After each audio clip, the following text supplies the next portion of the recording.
And this is my New Year's outlook on how I'm going to try to do things about Cindy. I love her, and I'm going to take her with me everywhere I go. I haven't seen her since Valentine's Day, or before Valentine's Day. It's been almost a year since I even talked to her. That's crazy. But I still love her, 100%. I take her with me everywhere.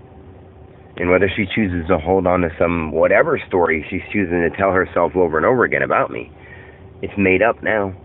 I don't even know what it is. That's the problem. Whatever she heard or whatever she did is something she's blowing out of proportion. Whatever it is, it can't be that major. Because of the way that I feel, it can't be that major. We could outcome anything. There was really love. We could overcome anything. But that's just not in her intention. She has the wrong idea of me, but I am better to believe that that's the kind of person I was heading towards being. And I get it. But I do deserve to have a conversation with her. Whether she wants to have one with me or not, I deserve it. But just the way I'm going to look at it is I don't hold anything against myself about it. I've been trying. I haven't tried to change for her. I've just tried to become the best me I can be for me and everybody else. Because if it's the best for me, it's truly the best for everyone else.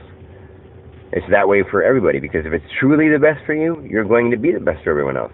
And people don't know what the best for them is. And it includes health, it includes mental stability, it includes control over your thinking, and those will all lead you, those three things of yourself will lead you to being the best towards everyone else. And all the things around you about media and money and material and the many M's, whatever they may be, like, those are so secondary. Those are just things that you get once you are right in those other ways. And I'm trying to get right in those other ways, but I keep coming back to really holding on to my humanity, because I have 6 kids that I love, and I see my parents all the time, and I love them too.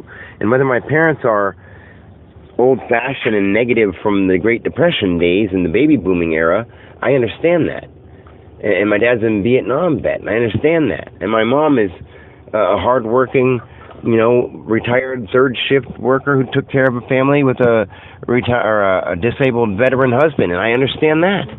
But that's just one glimpse of it all. And believe it or not, I've experienced both those realities, and I don't want to get into it because it makes their lives sound unimportant to me. They're so important to me.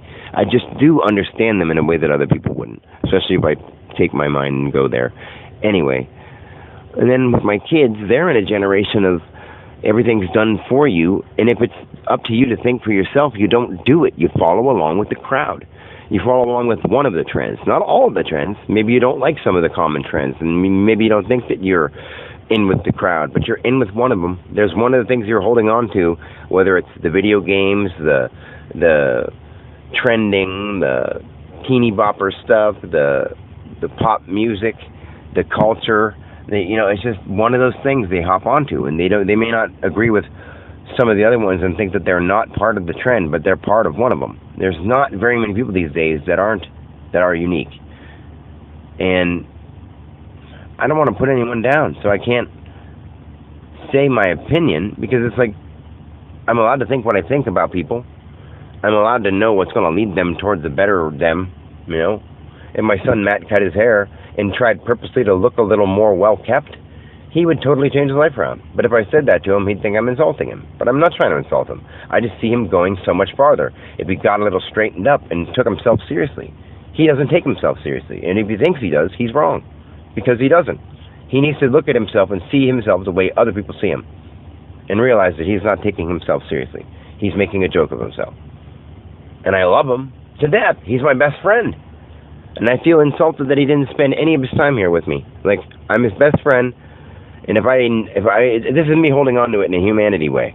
Otherwise, whatever. It's not even a big deal. If I never see him again, I love him just as much. But it's not because I don't want to see him, because I do want to see him. It breaks my heart that he didn't see me. But that's me holding on to it in a human way. So I'm not going to do that. But if I don't do that, it feels like I'm letting go of everything. I have to let go of everything. If I don't want to be human, if I don't want to think about my humanity stuff, or think about what I really care about when it comes to being Dan, then I have to let go of it all. Because once you grab onto one, you come back to yourself. And it's like, I don't want to let go of me. And I do want to follow my spirituality, because I have a great purpose. Say, the son of the general may have to put up with the dad being away a while. But the son of, the guy who runs the son of the president has to deal with the dad who's under, I don't even want to compare it to a government. Fuck all that. Say like the guy who's going to affect the community, he doesn't have to be taken away. But the guy who's going to save the world has to take time away. And it whatever. So I feel like the distance between people isn't going to hurt. But then when I hold on to my human stuff, it does.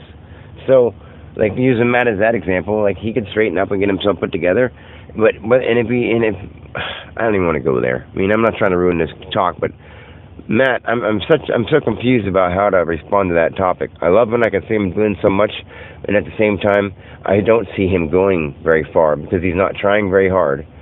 And if he does, he'll stumble into it, and he deserves it, just because everybody deserves to succeed. But he could do it on his own a lot faster if he'd straighten up. And if I say that, it's like putting him down. But if I said that, it'd be me loving him and telling him that that's what would help him, because I love him, not because I'm trying to be against him. I am his friend. I'm his best friend, I hope. He's mine. And I wouldn't insult him. I'm just trying to say that he could do better for himself. And he doesn't have a reason. When I asked him why he did that with his hair, because he said, I've always wanted to, so I did. Okay, do it. And then wash it out, cut your fucking hair, and get straightened up. Clean yourself. Shower every day. Work out. Turn your fucking phone off so you get set on what you're doing with your life. Then do it. Then get back into that shit. I think all kids need to throw away their phones, get focused on what they want to do with their life, and then they can have those things. Or only use those things for those things and get disciplined and control themselves. But you can't expect that to somebody unless somebody starts teaching them how. And I know how, but people aren't going to direct them to me because I have that much confidence that I'm not going to say that I don't want to be humble about it sometimes, because I feel like I've been held back my whole life up to this point that I don't want to be patient anymore. And I will, but today's not one of those days that I can act patient. So I'm done with this talk so I can relax and meditate and then work. Once again, start this year off with work. Woohoo. Yeah. So, peace. Happy New Year. Motherfucker. I love you. This is Dan God. And this is just a person who loves life and just gets frustrated that he can't make other people feel that. Not feel what he's saying, but feel that. Feel what he feels. The real, true presence. I don't know. Anywho, peace.